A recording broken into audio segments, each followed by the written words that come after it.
Здрасти, геймер, аз съм Геймер и не ще покажа как да се инсталирате Multitheft Auto. Влезете в www.mtasa.com. Това натискате тук Download и тук ще видите на всичко тази стили. После го натискате, за да може да се отвори и да изпълни или да видите какъв Windows и как сте го направили всичко. Тук си избирате на какъв език да е. Няма български, а само английски, на който ви не много ще разберете. Или ако сте някакви други изберете други езици, давате Next, да, Agree, Next. Чакате.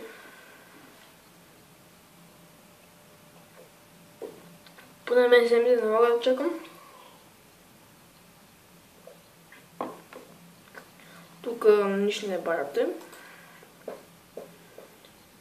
И тук нищо не барате, и тук нищо не барате. И чакам.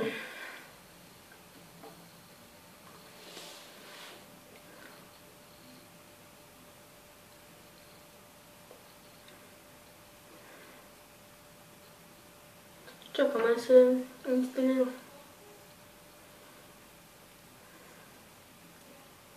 Аз ще ползвам как по-дълго се инсталира играта.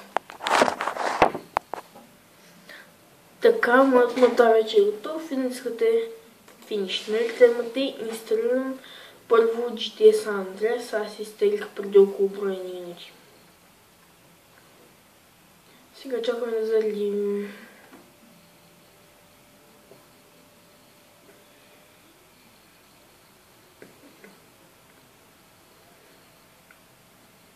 Това ще снимам даже на мота. И да притисна Silver Browse. Намерете си сервера и почне да играете.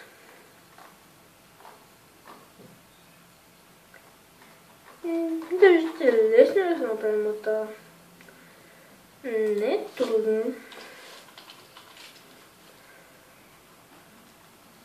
Но, да, зависи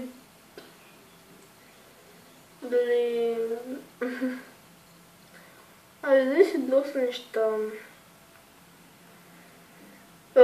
Дали може да поддържате хубава GTA-ка.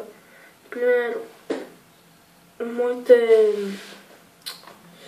моята е оригиналната, 4 гигабайта ми е GTA-ката. Представете ли си? Да, аз преди съм много имал матак, но си... Нали, сега съм с нов Windows и... Значи нямам нищо, но тук да пишете тук в стъклачката Play и си намерите такива сървъри, де са фалирали.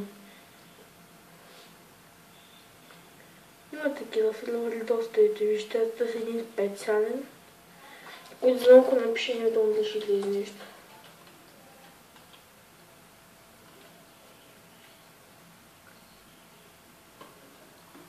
Ето го Metro Gaming. Да си го фаворитна. Ето сървър е доста хубав. На мен доста ми хареса този сървър.